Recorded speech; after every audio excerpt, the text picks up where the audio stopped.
கிறிஸ்துவத்துல பரிசுத்த ஆவியானவர் கடவுள். அவர் 2 தீமோத்தேயு 3:16 வாசிச்சு பாத்தீங்கன்னா, கர்த்தரே ஆவியானவர் கடவுள். நம்ம நிறைய நேரம் என்ன நினைச்சிருவோம்னா, அவர் ஒரு சக்தி, அவர் ஒரு காரியம், அவர் வந்து ஒரு வல்லமை, என்ன சொல்றது, நல்லா எகிரி எகிரி குதிச்சு டான்ஸ் ஆன ஆவியானவர் அப்படின்லாம் நம்ம நினைச்சிருப்போம். ஆனா அப்படி இல்லை.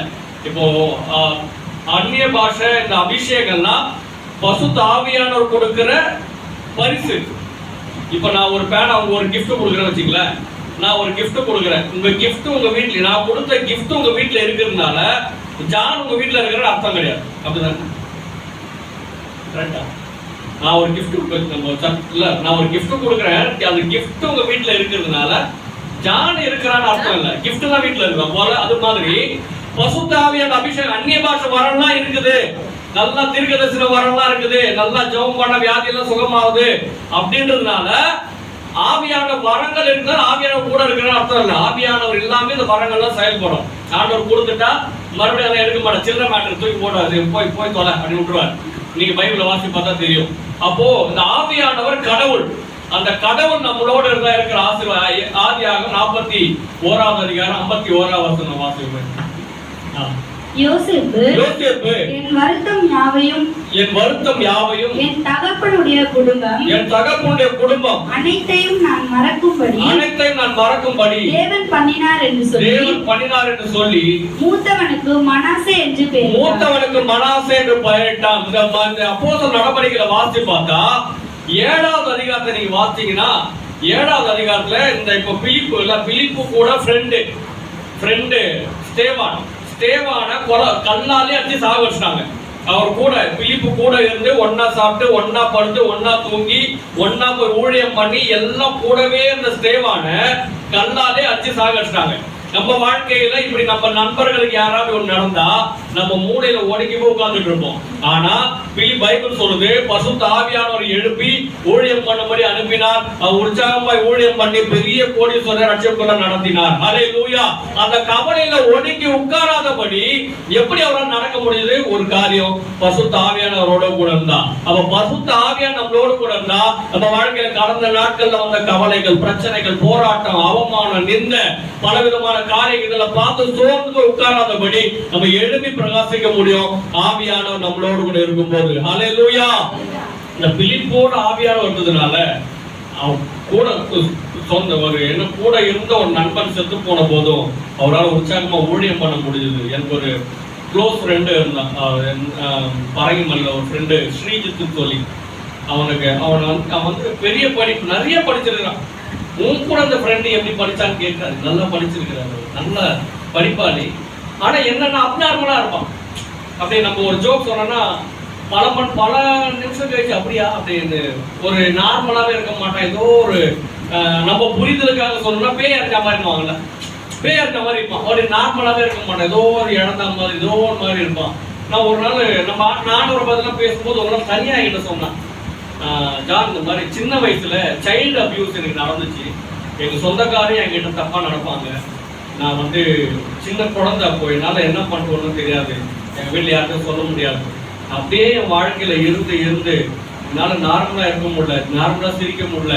எனக்கு ஏதோ ஒரு அழுத்தம், மன அழுத்தம் எனக்குள்ளா இருக்கும். நான் எங்கேயாவது ஒரு ஆத்துக்கீழே எங்கன்னா வந்து ஒரு 2 பாக்கெட் 3 பேக் சிகரெட் எடுத்துட்டு போயிடுவேன். போய் சிகரெட் பிடிச்சி போட்டே இருப்பேன். என்னால வெளியே வர முடியல, முடிஞ்ச அளவுக்கு குடிப்பேன். இப்படியே என் வாழ்க்கை போயிடுச்சு.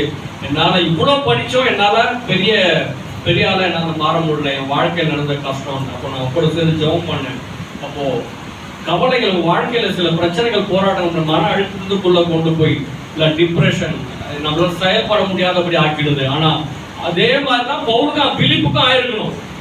கூட இருந்த நண்பரை செத்து போயிட்டாங்கன்னா, கல்லாத அடிச்சு சாகடிச்சுட்டாங்கன்னா பிலிப்பு என்ன பண்ணிருக்கணும்? ஒடுங்கி போய் உட்கார்ந்து இருக்கணும். ஆனா அவர் ஒடுங்கி போய் உட்காராம உற்சாகமா கர்த்தர் ஊழியம் பண்ணும்படியா முடிஞ்சது. ஒரே காரணம், ஆவியானவர். ஹல்லேலூயா. அப்ப அந்த ஆவியானவர் நம்மளோட இருந்தா எந்த கடந்த கால கஷ்டங்களோ பாரங்களோ நம்ம தொடாதபடி காத்து கொள்ள முடியும். யோசேப்புடைய வாழ்க்கையில வாசிக்கிற சொந்த அண்ணன்க அவனை வித்துட்டாங்க அடிமையா. சொந்த அண்ணன் கூட போற அண்ணன்க எல்லாம் அடிமையா வித்துட்டாங்க. அடிமைன்னா எப்படி ரொம்ப மரியாதை நடத்துவாங்களா? சாப்பாடு போட மாட்டாங்க, அடிப்பாங்க, உதைப்பாங்க, மிருகம் மாதிரி வேலை செய்வாங்க. அவன் மேல பலவிதமான காரியங்கள் நடந்தது. ஆனா ஆதியாகமம் 39வது அதிகாரம் சொல்லுகிறது, பசுத்த ஆவியானவர் அவனோடு கூட இருந்தார். இருந்ததுனால அந்த நாட்டுக்கே பெரிய ராஜாவாய் மாற்றி அவர் வாழ்ந்திருக்கும்படி செய்தார். அதே எந்த இடத்துல கேவலப்பட்ட அடிமையா போனாரோ அதே நாட்டுக்கு ராஜாவாய் மாற்றினார். அவர் பெரிய ஆசீர்வாதமாய் மாறினார். ஹல்லேலூயா. ஒரே காரணம், ஆவியானவர் இருந்த போது. ஒருவேளை ஐயோ எங்க அண்ணன்களோட பண்ணிட்டாங்களே, எங்க அம்மா செத்து போயிட்டாங்களே, எங்க அப்பா கூட இருந்த வாழ்க்கை பிரிஞ்சு போயிடுச்சு அப்படி அந்த கவலையில போய் உட்கார்ந்து இருந்தாருன்னா அவர் வாழ்க்கை நாசமா போயிருக்கும். ஆனா ஆவியானவர் ரோடு கொடுத்ததுனால எந்த கவலையும் அவரை நெருக்காதபடி, மேற்கொள்ளாதபடி அவர் ஜெயம் பெறுகிறவராக இருந்தார். அப்ப ஆவியானவர் இருந்தா நம்ம கவலைகளை மேற்கொண்டு இருக்க முடியும். இரண்டாவது, இந்த பிலிப்பு நீங்க பைபிள்ல வாசி பார்த்தா இந்த ஆண்டவர் பத்தி சொல்றாருல, சொன்ன உடனே அந்த பெரிய மந்திரி என்ன பண்றாரு, இயேசு ஏத்துக்கிறார், ரட்சிக்கப்படுறார். இதே இன்னைக்கு இருக்கிற பாஸ்டர்ஸ் நம்ம ஆளுங்க இருந்திருந்தாங்கன்னா அந்த பெரிய மந்திரி ஆண்டவர் ஏத்துக்கிட்ட உடனே ஒரு பெரிய லிஸ்ட் கொடுத்துருப்பாங்க. ஐயா எங்க சர்ச்சில் என்ன இல்லை, ஃபேன் இல்லை, லைட் இல்லை, பாய் இல்லை, எங்க ஜனங்களுக்கு அரிசி இல்லை, வேற என்ன இல்லை, ஏசி இல்லை, அது இல்லை, இதெல்லாம் ஒரு பெரிய லிஸ்ட் கொடுத்து சமீபத்தில் ஒரு எஸ்டி ஃபிஷர்மேன் அந்த யூடியூப் சேனல்ல இருக்காரு மெர்வின் சொல்லிட்டு அவர் என்கிட்ட பேசிட்டு இருந்தார். ஐயா நான் ஒரு முறை ஒரு சர்ச்சை ரொம்ப கஷ்டமா இருக்குதுன்னு சொல்லிட்டு ஒரு ஃபேன் ஒன்று உதவி பண்ணியிருந்தேன். வாரம் வாரம் எனக்கு ஃபோன் வருது, எனக்கு எதாவது அது வாங்கி கொடுங்க, இது வாங்கி கொடுங்க, அது இல்லை, இது இல்லை, எனக்கே சோர்வாயிடுச்சு ஐயா. நான் ஏதோ 2-3 தடவை வாங்கி கொடுத்தேன், அதுக்கப்புறம் பார்த்தா இப்படியே ஆயிடுச்சு. இந்த மாதிரிதான் இன்னைக்கு ஆட்கள்லாம் இருக்கிறாங்க. இந்த பண ஆசைக்குள்ள பிலிப்பு அவர் ஆண்டவர் ரட்சித்த உடனே அப்படியே விட்டு ஆக என்ன பண்ணாரு, தூக்கி போயிட்டாரு. ஒழுங்கா ஓடிடு, நீ வேற எதுவும் காணிக்க பெட்டில என்ன பண்ணிடாத, நீட்டிடாத. இன்னைக்கு என்னன்னா பைபிள் வாசி 1 தீமோத்தேயு 6:10 வாசி, எல்லாம் சேர்ந்து கவனிப்போமா. 1 தீமோத்தேயு 6:10. பண ஆசை எல்லா தீமைக்கும் வேறாய் இருக்கிறது. பண ஆசை எல்லா தீமைக்கும் வேறாய் இருக்கிறது. சிலர் அதை இச்சித்து விசுவாசத்தை விட்டு வழுவி அநேக வேதனைகளாலே தங்களை உருவ குந்தி கொண்டிருக்கிறார்கள். பண ஆசை எல்லா தீமைக்கும் வேறா இருக்குது. ஒருவேளை நம்ம கிட்ட சிகரெட் பிடிக்கிற பழக்கம் இல்லாம இருக்கலாம் அப்படின்னு நினைக்கிறேன். குடிக்கிற பழக்கம் இல்லாம இருக்கலாம், சினிமா போற பழக்கம் இல்லாம இருக்கலாம், வேற கெட்ட பழக்கம் இல்லாம இருக்கலாம். ஆனா பண ஆசை ஒண்ணு இருந்தா போதும், எல்லாம் என்ன பண்ணணும் வந்துடும். பணம் முக்கியம். பணம் சம்பாதிக்கவே கூடாதுன்னா அந்த பணம் உழைச்சி நல்லா உழைக்கணும், நல்லா சம்பாதிக்கணும், சேர்த்து வைக்கணும். பிள்ளைகள் பைபிள் சொல்லுது, நீதிமான் தன் பிள்ளைகளுக்கும் பேர பிள்ளைகளுக்கும் சொத்தெல்லாம் சேர்த்து வச்சுட்டு போறான்னு பைபிள் இருக்கு. நல்லா சேர்த்து வைக்கணும், அதெல்லாம் பிரச்சனை இல்லை. ஆனா அந்த பணம் நம்ம மூளைக்குள்ள போடக்கூடாது, தான் பிரச்சனை. நிறைய பாத்துறீங்களா, பெரிய பெரிய பாஸ்டர்ஸ்லாம் அவங்களாம் சினிமா போவாங்களா, சினிமா பார்க்க மாட்டாங்க, சிகரெட் குடிக்க மாட்டாங்க, பாக்கு போட மாட்டாங்க, அப்படிதானே? இந்த கெட்ட பழக்கம் இருக்காது. ஆனா ஒரு கெட்ட பழக்கம் என்ன இருக்கும், பணம் பணம் பணம், காணிக்க காணிக்க காணிக்க, அந்த காணிக்க இந்த காணிக்க. நம்ம சர்ச்சில் மூடையில வச்சு காணிக்க பார்க்க உங்களுக்கு விருப்பம் இருந்தா கூட, இல்லைன்னா விடுக்கிறது தான். நீங்க கொடுத்தாலும் யாரும் கேட்க மாட்டாங்க, கொடுக்கறதாலும் யாரும் கேட்க மாட்டாங்க. ஆனா சில பேர் பெரிய கோடீஸ்வர சபைலாம் இருக்குது. சென்னையிலேயே பெரிய சர்ச்சு பிபிஎஸ்ல நடத்தும் போது 2 காணிக்க எடுப்பார். இல்ல ஒண்ணுமே இல்ல, அது நம்மள நானே ஃப்ரீயா பண்றோம், ஃப்ரீயா ஸ்நாக்ஸ் கொடுக்குறோம், ஃப்ரீயா டூர் கூட்டு போறோம், நம்மளால முடிஞ்ச உதவியெல்லாம் பண்றோம். ஆனா ஒரு பெரிய பெரிய கோடீஸ்வர சபைலாம் என்ன பண்ணுவாங்க, 2 காணிக்க 3 காணிக்க. சமீபத்தில் ஒரு அம்மா கிட்ட பேசிட்டு இருந்தப்போ சொன்னாங்க, ஐயோ அந்த பாஸ்டர் பிரசங்கெல்லாம் 10 நிமிஷம் தான் பண்ணுவாரு, காணிக்க மட்டும் 1 மணி நேரம் நடத்துவாரு. இதெல்லாம் என்ன பண்ணிடுது, இதெல்லாம் பண ஆசை எல்லாரையும் போய் மாத்தி விட்டு பணம். ஆனா பிலிப்பு அந்த பண ஆசை கூட போய் மாட்டவே இல்லை. ஒரு பெரிய கோடீஸ்வரன் ஏசப்பா ஏத்துக்கிட்டாலும் அவர்கிட்ட போய் காணிக்கைக்கு தலையை சோதிட்டு இல்லாம அடுத்த செகண்ட் ஆவி என்ன பண்றாரு, நீ போதவன் நீ என்ன பண்ணிட்ட, வெளில ஊருக்கு போயிடு. அந்த பண ஆசையை மேற்கொள்ள வச்சாரு. அந்த ஆவியான நம்மளோட கூட இருந்தா பண ஆசைய மேற்கொள்ள முடியும். ஹல்லேலூயா. ஒரு இங்கிலீஷ் நடிகையை பத்தி நான் சில வருஷத்துக்கு முன்னாடி படிச்சிருந்தேன். அந்த இங்கிலீஷ் நடிகை என்ன பண்ணாங்க, சர்ஜரி, பிளாஸ்டிக் சர்ஜரி பண்ணி இன்னும் நம்ம முகத்தை அழகாக்கிக்கிட்டா இன்னும் நிறைய படங்கள் நடிக்கலாம், நிறைய பணம் சம்பாதிக்கலாம், பெரிய புகழுக்குள்ள போலாம் அப்படின்னு இருக்கிற கொஞ்சம் வர பணம் பத்தாதுன்னு நம்ம ஆபரேஷனுக்குலாம் போயிட்டாங்க. ஆபரேஷன் ஃபெயிலியர் செத்து போயிட்டாங்க. உண்மையா நடந்த சம்பவம். அப்போ ஏன் அந்த அம்மா செத்து போனாங்க, இந்த பண ஆசை வாழ்க்கையை அழிச்சிடுச்சு. அப்போ நீங்களும் நான் இந்த பண ஆசை ஜெயிக்க தான் இந்த ஆவியானவர் ரொம்ப அவசியம். 2 ராஜாக்கள் 5:17 வாசிக்கல. 2 ராஜாக்கள் 5:17 வசனம். ஆகையால் நாகமானின் குஷ்டரோகம் உன்னையும் உன் சந்ததியாரையும் என்றைக்கும் பிடித்திருக்கும் என்றான். உடனே அவன் உரைத்த உறைந்த மழை நிறமான அவன் உடனே உறைந்த மழை நிறமான குஷ்டரோகியாகி அவன் சமூகத்தை விட்டு புறப்பட்டு போனான். இது எலிசாவுடைய கூட இருந்த உதவியாளர். எலியா கிட்ட ஒரு உதவியாளர் இருந்தாரு. அவர்கிட்ட அந்த எலிசா இருந்த போது ஆண்டவர்கிட்ட போய் ஜெபம் பண்ணி, ஆண்டவரே எலியா கிட்ட எவ்வளவு வரம் இருந்ததோ அதை விட 2 மடங்கான அபிஷேகம் எனக்குள்ள இருக்குன்னு 2 வாங்கினார். இப்ப இந்த எலிசா கிட்ட ஒரு உதவியாளரா இருக்கிறாரு. 1 2 ஆச்சு. 2 எத்தனை வாயிருக்கணும்? கேயாசி ஒழுங்கா இருந்திருந்தாருன்னா 1 2 ஆகி 2 எவ்வளோ? 4 மாறி இருக்கணும். ஆனா 4 விதமா 4 மடங்கு அபிஷேகம் பெருது போயிருந்தா தலைவர் குஷ்டரோகி ஆயிட்டார். ஒரே காரணம் பண ஆசை.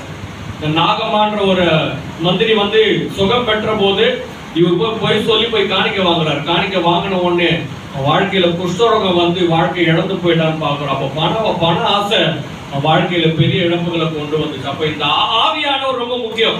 இந்த அபிஷேகம் இருந்தா நீங்களும் நானும் கவலையில ஒடுங்கி போகாதபடி ஜெயமுள்ள வாழ்க்கை வாழ முடியும். இந்த ஆவியான நம்மளோடு இருந்தா பண ஆசைக்குள்ள போய் மாட்டிக்காம ஜெயிக்க முடியும். அப்ப இதுக்கெல்லாம் என்ன இருக்கணும்? ஆவியானவர் இருக்கணும். இப்ப இந்த ஆவியானவர் எப்ப இருப்பார்? கடைசியா அப்போஸ்தலர் 1:5 வாசிங்களேன்.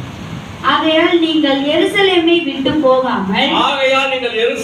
விட்டு போகாமல் என்னிடத்தில் கேள்விப்பட்ட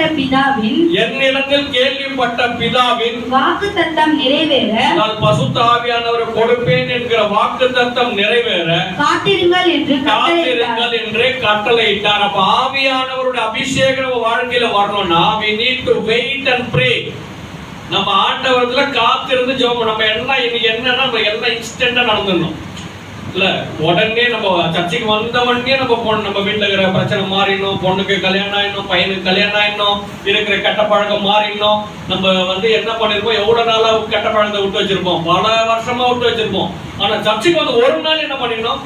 வியாதி போயிடணும், போராட்டம் மாறிடணும், கடன் பிரச்சனை மாறிடணும், எல்லாம் தெரியாது. இன்ஸ்டன்டா எல்லாம் எவ்ரிதிங் நீடட் இன் ஸ்பீட் டெலிவரி இல்ல.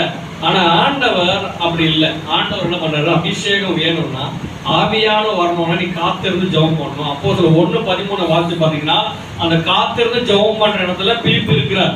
பிலிப்பு இருந்து காத்திருந்து ஜெபம் பண்றார். அப்ப காத்திருந்து ஜெபம் பண்ணா ஆண்டவரோட அபிஷேகம் ஆவியானவர் நம்மோடு கூட இருப்பார். ஹல்லேலூயா. அப்ப ஆவியானவர் நம்மோடு கூட இருந்துட்டா பிலிப்பு கவலைக்குள்ள தோத்து போயிடல. 2வது அந்த பண ஆசையில தோத்து போயிடல. ஜெயமுள்ள வாழ்க்கை இருந்தது, ஆவியானவர் இருந்ததுனால. அப்ப நீங்களும் நானும் காத்திருந்தா ஆண்டவர் ஒரு வேதம் சொல்கிறது, கர்த்தருக்கு காத்திருக்கிறவர்களோ புதுபலன் அடைந்து கழுகுகளை போல எழும்புவார்கள். அப்ப கர்த்தர் காத்திருவோம் புதுபலன். அப்போஸ்தலர் 1:8 சொல்லுது, கர்த்தர் வரும்போது பலன் அடைவீர்கள். பசுத்த ஆவி வரும்போது பலன் அடை. அப்ப ஆண்டவருக்காக காத்திரு ஜெபம் பண்ணும்போது ஒரு 2 நிமிஷம் அவருக்காக காத்திருக்கணும். ஆண்டவரே எனக்காக ஆவியானவரை தாரும், அபிஷேகத்தை தாரும் அப்படின்னு ஜெபம் பண்ணுவோம்னா அது ஆவியானவர் தருவார். ஜெயமுள்ள வாழ்க்கை வாழ முடியும். கண்ணில் மூடி ஜெபம் பண்ணும். எல்லாம் கண்ணில் மூடி ஹல்லேலூயா. 2 காரியங்களை நம்ம பார்த்தோம். ஆவியானவர் இருந்ததுனால ஹல்லேலூயா அவனுக்கு இருந்த கவலையில விழுந்து விடாதபடி ஆண்டவர் காப்பாற்றி. வாழ்க்கையில கடந்த நாட்கள்ல பலவிதமான கசப்பான காரியங்கள் நடந்திருக்கலாம். எத்தனையோ துரோகங்கள், பொல்லாத மனுஷரோட துரோகங்கள் நம் இருதயத்தை உடைச்சிடும். பைபிள் சொல்லுகிறது, முறிந்த ஆவியோ யாரால் தாங்கக்கூடும். ஆவி முறிஞ்சிருச்சுன்னா one of the danger thing in our life. வாழ்க்கையில ஒரு பெரிய டேஞ்சரான காரியம் முறிந்த ஆவி. ஆனா தன் கூட இருந்த, தன்னோடு நண்பனா இருந்த, நெருங்கி கூட இருந்த ஸ்தேவான் இறந்த போதும், கல்லாலே அடிச்சு அரசாங்கம் சாகரித்திருந்த போதும் அடுத்த நாளே பிலிப்புவார ஊழியம் பண்ண முடிஞ்சது. ஒரே காரியம் ஆவியானவர். ஆவியானவோடு கூட இருந்தா கடந்த நாட்கள்ல வாழ்க்கையில் இழப்புகள், பிரச்சனைகள், போராட்டங்கள், மனுஷன துரோகங்கள், பொருளாத வார்த்தைகள், பலவிதமான தவறான வார்த்தைகள், நமக்கு விரோதமாய் பேசின கோல் மூட்டுதல்கள், புறம் பேசின காரியங்கள், நம்ம யாரெல்லாம் நம்பி இருந்தோமோ அவங்க எல்லாம் கைவிட்ட அந்த காரியங்களை நம்ம உடைந்து சோர்ந்து போய் விடாதபடி ஆவியானவர் மோடு அதெல்லாம் ஜெயிக்க வர அவெல்லாம் கூட. 2வது பண ஆசைக்குள்ள மாட்டிக்கொள்ளாதபடி பிலிப்பு ஆண்டவர் காப்பாற்றின. ஆவியானவரே எல்லாம் ஜெபம். ஆவியானவரே நம்ம நிறைய நேரம் ஆவியானவரை விட்டு ரொம்ப அவர்கிட்ட நம்ம ஏசப்பா கிட்ட ஜெபம் பண்ணுவோம், பிதா கிட்ட ஜெபம் பண்ணுவோம். ஆனா ஆவியானவர் கிட்ட சேர்க்கிறதே இல்லை. அதனாலதான் ஆவியானவர்கள் ஒரு மாசத்தை கொடுத்து அவரை பத்தி படிக்க வேண்டியதா இருக்குது. ஆவியானவரே எங்களை மன்னிங்க ராஜா.